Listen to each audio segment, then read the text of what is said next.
Assalamu alaikum. Last time we were studying about the transformation principle.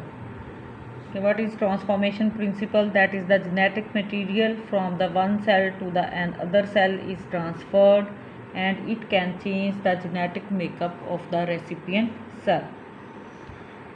In 1944, Avery, along with MacLeod and MC Corty, repeated the Griffith's experiments, actually to know the cause of the transforming principle. Last time जो हमने ग्रिफ्ट के experiment study किए थे उसमें जो उसने transformation principal के बारे में हमें कंक्लूजन दिया, उस पे फर्दर वर्क जो था it was done by the Avery, MacLeod and MC Carty in the 1944 to know the cause of the transforming principle. They first of all, in their experiment, they prepared a mixture of dead S bacteria and live R bacteria, यानी वही streptococcus type bacteria की उन्होंने ली और उनका एक mixture जो था वो प्रिपेयर किया जिसमें डेड S बैक्टीरिया थे और लाइव R बैक्टीरिया थे, और बिल्कुल यही मिक्सचर जो था it was utilized by the Griffith. Last experiment में हमने पढ़ा कि ग्रिफ्थ ने भी यही सेम मिक्सचर जो था वो यूटिलाइज किया था। Then they remove the protein from the mixture, ठीक है, दोनों का मिक्सचर तैयार किया और उसके बाद उन्होंने इस मिक्सचर से प्रोटीन जो थी it was removed at all, protein को जो था वो टोटली रिमूव कर दिया। And they found that though that all of the protein was removed, the transforming activity was not reduced. वही ग्रिफ्थ का एक्सपेरिमेंट उन्होंने दोबारा रिवाइज किया, लेकिन यहाँ पे उन्होंने सारे का सारा प्रोटीन जो था वो रिमूव कर लिया बैक्टीरिया से, और it was observe that the transforming activity was not reduced, और बिल्कुल जैसे ही ग्रिफ्थ के एक्सपेरिमेंट में ट्रांसफॉर्मिंग एक्टिविटी जो थी वो शो हुई थी, बिल्कुल सेम उसी तरह से इस एक्सपेरिमेंट में भी शो हुई। Then they perform and other experiments in which they remove the all of the DNA।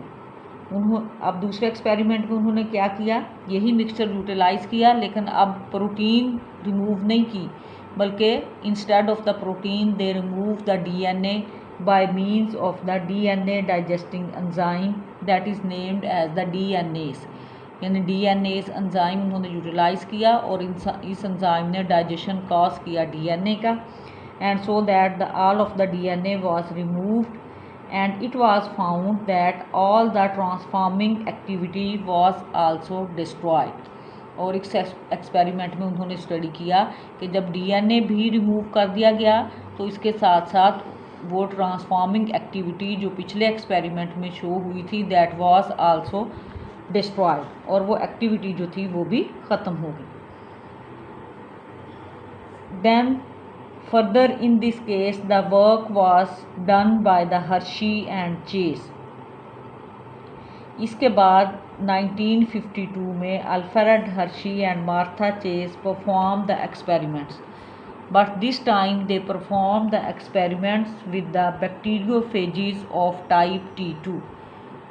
अब जो थे वो हर्शी और मार्था चेस ने जो एक्सपेरिमेंट्स किए इसमें उन्होंने bacteriophage was utilized of the T2 type. Bacteriophage क्या होते हैं, यानी ऐसे वायरसेस या ऐसे phage which cause the disease in the bacteria, और उसके बारे में जो है वो आप फर्स्ट ईयर में जो है वो देख चुके हैं कि वायरसेस का स्ट्रक्चर क्या होता है। वायरसेस के स्ट्रक्चर में मेनली जो है उनके पास दो चीज़ें ही होती हैं, एक प्रोटीन और एक जो है वो या DNA होगा या RNA होगा। तो जब ये T2 फेज उन्होंने यूटिलाइज किए तो these phases were only consisting of the protein and the DNA, सिर्फ दो कंटेंट्स जो थे वो उनमें प्रेजेंट होते हैं, DNA एंड द प्रोटीन। उन्होंने क्या किया अपने एक्सपेरिमेंट में, हर्शी एंड चेज ने, first of all they labelled the phage viruses. उन्होंने जो नॉर्मल फेज वायरसेस थे उनको एक ख़ास मीडियम में ग्रो करके उनकी एक लेबलिंग की। They labelled the phage viruses with the radio active isotope of P32 which was incorporated in the DNA of the growing phage. ठीक है, उन्होंने क्या किया, उन्होंने फेज को जो था वो ग्रो किया, एक्सपेरिमेंटली उन्होंने उनको ग्रो किया and they label the phage viruses with the radio active isotope P32 और इसको उन्होंने रेडियो एक्टिव आइसोटोप जो था वो फॉस्फेट का P32 से उसको लेबल किया। क्यों कि जिस मीडियम में उन्होंने उनको ग्रो किया था वहाँ पे उन्होंने ये P32 उनको प्रोवाइड किया और जब जनरेशन आफ्टर जनरेशन ये फेज की पॉपुलेशन उनके पास आई तो ये सारी की सारी जो थी it was labelled with the P32 से जो थी वो उसकी लेबलिंग होगी। This P32 was incorporated into the DNA of the growing phage. Then in an other experiment, फिर दूसरे एक्सपेरिमेंट में उन्होंने क्या किया, the viruses were grown on the medium containing S35। एक तरफ उन्होंने फॉस्फेट को लेबल किया और दूसरी तरफ उन्होंने क्या किया, S35 यानी ऐसा मीडियम में ग्रो किया जिसमें सल्फ़र 35 या isotope of the sulphur was utilized and this was incorporated into their protein coat. और सल्फ़र जो है ये कंस्टिट्यूएंट है अमाइनो एसिड्स का, तो so that it was incorporated into the proteins. यानी दो तरह के उन्होंने फेज वायरसेस जो थे वो प्रिपेयर किए। एक था जिसमें protein coat was labelled with S35 and in the other DNA was labelled with the P32। यानी दो ही आप समझ लें कंटेंट्स होते हैं फेज वायरस में, एक प्रोटीन और एक DNA, और इन दोनों को उन्होंने डिफरेंट दो आइसोटोप से जो था वो इनको लेबल कर लिया सो that it can be easily detected, ताकि आइंदा नेक्स्ट एक्सपेरिमेंट में ईजिली हम इनको डिटेक्ट कर सकें। Now in the next step they infected 2 cultures of the bacteria with the labelled viruses. फिर उन्होंने क्या किया कि दो जो थे वो डिफरेंट कल्चर जो थे बैक्टीरिया के लिए, और ये वाले कल्चर जो थे they infected the 2 cultures with these labelled viruses. और इन लेबल्ड वायरसेस को उन्होंने अलाउ किया कि वो इन बैक्टीरिया के कल्चर में इन्फेक्शन जो है वो कॉज करें।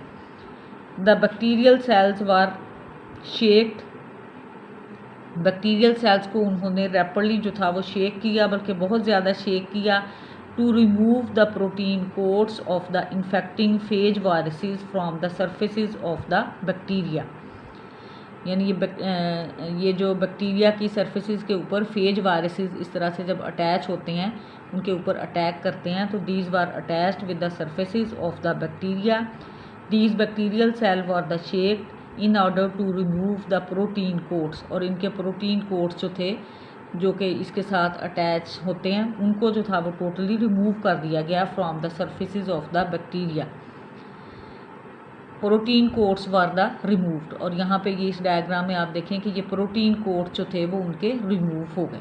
ठीक है, ये प्रोटीन कोट्स यहाँ पे उसके साथ अटैच थे बैक्टीरियल सेल में, और यहाँ पे आकर जो है वो रिमूव हो गए। Now the bacteria were tested for the presence of the radio activity. अब ये वाले जो बैक्टीरिया थे अब इनको टेस्ट किया गया कि आइदर इनमें वो रेडियो एक्टिव सल्फ़र या रेडियो एक्टिव फॉस्फेट जो है वो प्रेजेंट है या नहीं है। So that these were the tested for the presence of the radioactivity, and it was found that nearly all of the S35 labeled were removed from the bacteria. ठीक है, तो it was found that all of the S35 labeled were removed from the bacteria, but the P35 labeled had transferred to the interior of the bacterium.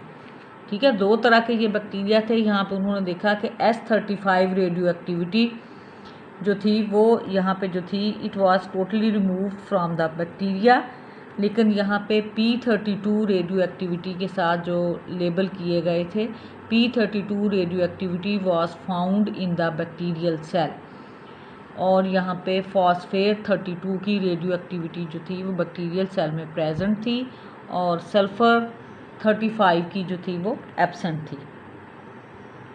Later on these P32 labelled phase viruses released from the infected bacteria, और जब इस infected bacteria को further जो है वो allow किया गया grow करने के लिए, तो देखा गया कि इसके अंदर जो फेज पार्टिकल इससे जो रिलीज़ हुए थे they are containing the P32, यानी उनके पास जो थी वो labelled phosphate was found to be present. तो इस एक्सपेरिमेंट से फिर हर्शी और चेज ने क्या कंक्लूड किया, तो so that they conclude that the hereditary information injected into the bacteria, कि हेरिडिटरी इंफॉर्मेशन जो थी it was injected into the bacteria, ये बैक्टीरिया में जो थी वो इंजेक्ट हुई, and it specified the new generation of the viruses was the DNA and not the protein.